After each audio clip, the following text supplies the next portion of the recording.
Hello and welcome to FPL Mate, your best mate for World Cup fantasy football content. My name is Dan and today I'm going to show you my World Cup fantasy team in its first draft. This is what my team is looking like right now. There may be a few more changes before we get to the deadline, but I just wanted to share this with you guys. If you are new to World Cup fantasy, do go make sure you check out yesterday's video where we explain all of the rules and how you guys can play and get involved. But if you do enjoy this one, please do leave a like. It really does help out the channel so much, and do subscribe for more World Cup fantasy content in the coming months. So guys, let's have a look at this team. So this team is going to be for the World Cup Fantasy Match Day 1. I've spent all of my budget. We'll go position by position and show you what I'm working with currently. Let's start in goal with Dominguez. So Dominguez is a goalkeeper for Ecuador who plays against Qatar in the opening day of the whole competition. So this is going to be hopefully a reasonably easy fixture for Dominguez and for Ecuador. I know they're a pretty decent team. They can be a bit of an underdog team, Ecuador, and you never know what kind of result they're going to get. And looking at this fixture, we know that Qatar are going to be one of the weaker teams in the tournament. And by the way, guys, if you are from any of these countries I talk about today, please don't take offense. You know, when we look at who are the stronger teams and the weaker teams, it really is no disrespect to anyone, but when we're trying to win at fantasy, we do kind of have to be pretty blunt about these things. So yeah, Qatar, obviously, in the last few weeks, they've actually lost to Croatia's under-23 teams. They had a scoreless loss against Canada as well. So there is a few results there that kind of suggest that maybe some teams are going to be able to keep a clean sheet against Qatar. And for a nice cheap goalkeeper at 4.5 million, I'm going to be running that risk. I'm going to be running that risk and seeing if that can happen. If not, maybe we go to our sub goalkeeper, who we'll talk about a little bit later on in the video. Into defense, guys. So we've got 4 defenders starting ourselves off. We've got Luke Shaw, who plays against Iran. Luke Shaw is in the predictions for a lot of people to start for England, and he's only 5 million. And Luke Shaw for England kind of hits differently. He really is quite good when he plays for England for some reason, and we kind of feel like he's going to be playing in a left wing back position. It's going to either be him there or Trippier there, but I actually think Trippier is going to play on the right hand side. Shaw is going to play on the left hand side, so I think that's how things are going to work there. And a clean sheet against Iran seems fairly, you know, something that is fairly likely to happen, particularly with England. Very good in terms of clean sheets. They don't score that many goals, England, but they are fairly tight at the back. That's kind of what they do, which is kind of boring if you're an England fan, but you know, they get the results, right? Next up, we've got Molina, who is 5.5 million. He is the right back for Argentina, and I'm not 100% convinced by this pick at this moment, but I do like it. So obviously Argentina play their opening game against Saudi Arabia, so again, a really nice fixture for Argentina there. And Molina is a very attacking kind of you know, bombs forward kind of right back there, so I think there is possibility for him to get the odd assist. But really what we're looking for in this defense is we're looking for goal scoring defenders. I think that's the big thing that you have to consider when you are playing World Cup fantasy. Like I say, guys, go check out the video on how to play, and it will show you all of the rules and the scoring. And it does seem like we're really favored in terms of looking for goal scoring defenders, or really attacking defenders, not necessarily assists, but you get so many points for a defender scoring a goal that maybe we can get someone like Molina, who is going to be advanced up the pitch. Maybe he could contribute with the odd goal. That's the hope anyway. Next up, we have got Merla. So Merla is the well, a super attacking wing back who plays for Denmark, and he plays against Tunisia. So once again, a fairly good fixture for him. He's only 4.5 million, and let me tell you, this guy scores a lot of goals for Denmark. He is like the star goal-scoring wing-back who we absolutely love to see. So I think that's going to be really brilliant in terms of looking for those cheap-ish defenders who are likely to score goals. I think Merla is probably one of the most essential players to have in your World Cup fantasy team, because he really is that good. He really is that attacking. He's got those good fixtures. He plays for a Denmark team that is a very strong international team, and he's priced so well as well. And finally, with the defense, we've got Cash there as well. So Cash is playing for Poland. He plays in a kind of right midfield position for Poland, so that's going to be pretty good. 4 million is his price, so nice and cheap there, and he's a player we're all familiar with. He has already scored for Poland in his few games that he's played for them so far, so that's kind of a good sign as well. So although the fixture is probably the weakest fixture of any player on the pitch, remember we do have substitutes as well. So if things do go wrong, we can sub our players off and bring on someone else. So what you're seeing on screen, guys, is my players who play the early fixtures, and then we can substitute them off as the game week goes on for those for our bench players. Into midfield, guys, we've got Christian Eriksen first of all. We're actually doubled up in the Denmark team with Eriksen and Skov Olsen in the midfield there. So Skov Olsen, really nice, cheap player who does score a decent amount of goals for Denmark. Eriksen I like just because he is such a star player for Denmark, but also what I've gone for in my midfielders, and this is a real key thing I think we need to remember for midfielders, is that in World Cup fantasy, because midfielders get points for key passes, we do want to go for those creators, and Eriksen is by far the main playmaker for Denmark. Everything goes through him, so if he is creating, you know, key passes, aka any pass that leads directly to a shot, then he is going to pick up a lot of points. And I think Eriksen and De Bruyne as well, in fairness, these two players are going to be creating so much for their teammates that they are just going to tick along with so many points. So I know Eriksen at 8 million may seem like a little bit of a high price for a player like Eriksen, but again, when we're looking at World Cup players, when we're looking at international players, we really are looking at how they fit into their international team. And Eriksen for Denmark is like Cristiano Ronaldo for Portugal, or Neymar for Brazil, or Messi for Argentina. Obviously at a lower scale, but they have that star quality in their respective nation. And Eriksen's record for Denmark is unmatched. It is just phenomenal. Skov Olsen as well, another player, young guy who is really good and is scoring a lot of goals and seems to be very nailed on in that Denmark team as well.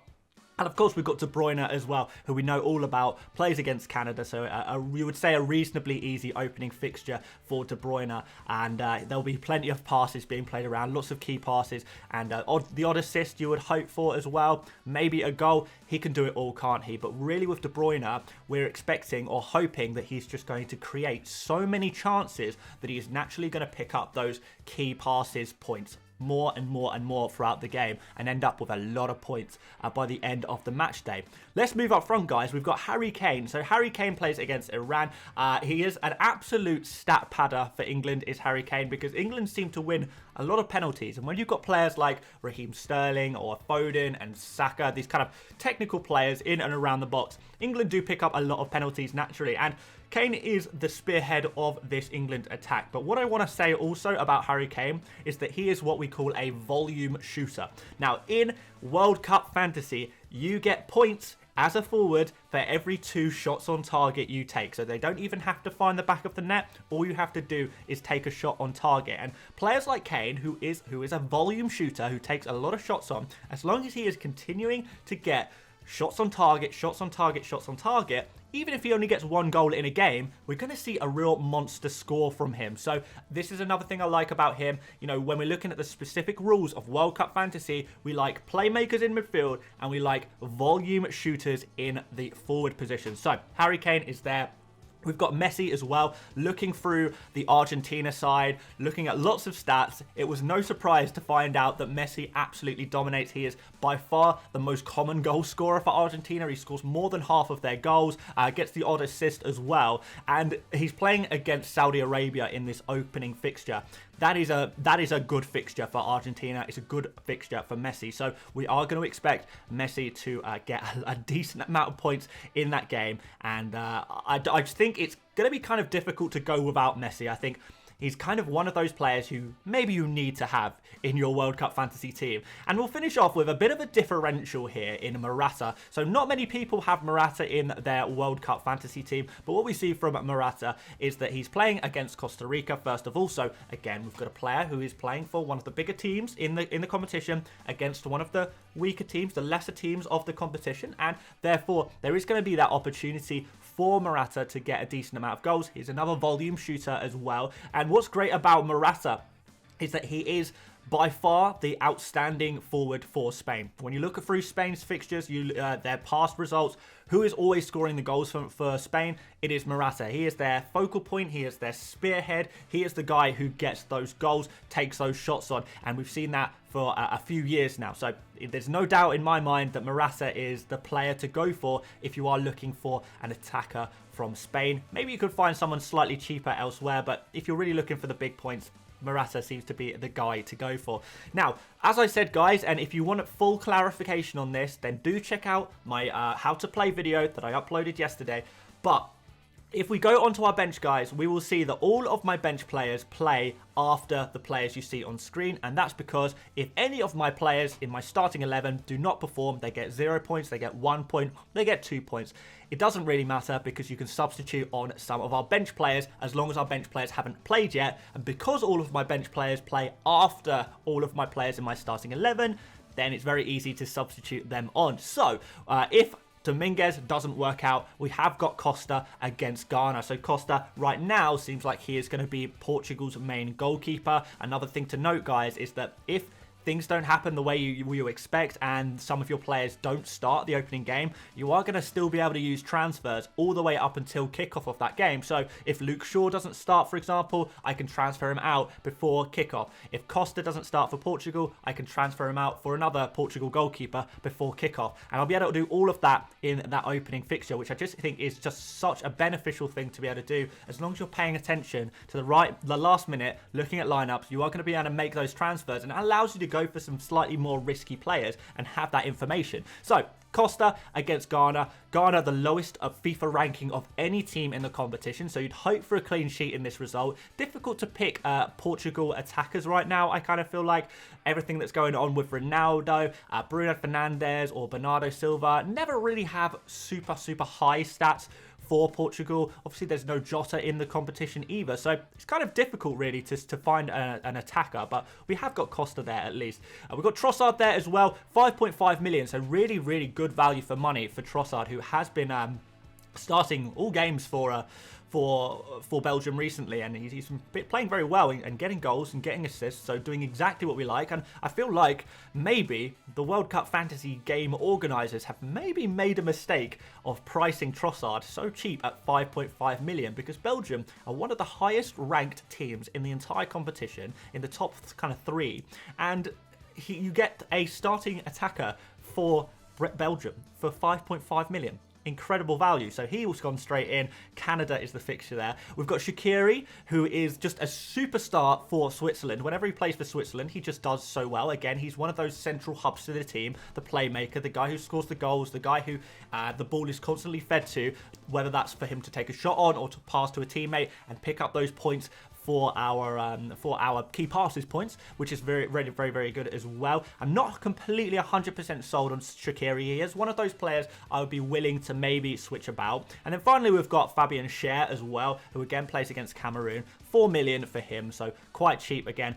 You'll notice that I haven't spent too much on my defenders or goalkeepers, to be fair, and that is simply because of the rules of the game, where it's quite easy for defenders to start losing quite a lot of points if they do concede goals. And I don't feel like they don't get any extra points for assists, they don't get any extra points for any other actions other than goals, and goals is really the only thing that could kind of rescue a defender in this game. So it kind of seems like to me, goal-scoring defenders or nothing. And Fabian Schär has got a good reputation for scoring goals, not just at club level, but for international level for Switzerland as well. So 4 million, I think that's a pretty good price for him. So that's going to be my team, guys. Yeah, as I say, any players that don't work out, I'm fully expecting players like maybe Cash to not go as well as I hoped, or maybe some of these other players, and therefore I can just substitute some of these bench players on after that, and hopefully we'll end up with a pretty decent score. You know, even these slightly, players that are a little bit riskier, that seem riskier, Dominguez, Cash, Skov Olsen, maybe Morata even.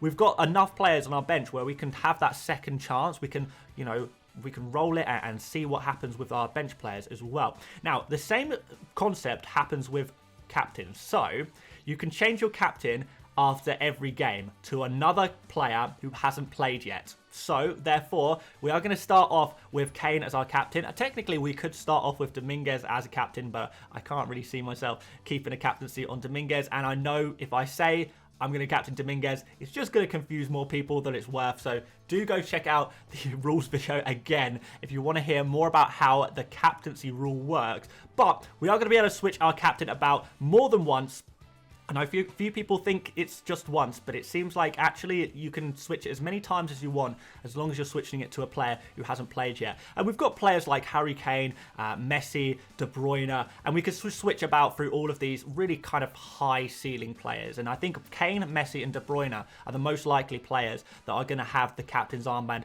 left on them. But we've got enough different players from different fixtures that we can switch about quite a lot. Well, so that's going to be pretty fun to see, do a little stick or twist and see who our captaincy ends up on. But the first major captain that I'm going to have for the game week or the match day, should I say, is going to be Harry Kane. So for argument's sake, let's assume that the captain's armband is staying on Kane, although it's actually probably going to be Dominguez. But we move on. So this is what my team looks like. I think it's pretty good. Now, there is one more element that I just want to talk about, and that is the potential that I may use the 12th man booster in the opening fixture. I am really, really thinking about it. And the reason I would be doing that would be to get Mbappe versus Australia. Now, this team costs a lot of money. I don't think Mbappe is worth 11.5 million. I think, you know, the likes of Kane or Messi are actually a little bit more valuable than Mbappe. Not to say that Mbappe is a bad player, but obviously in that France attack, we do see a lot of different kinds of scorers. But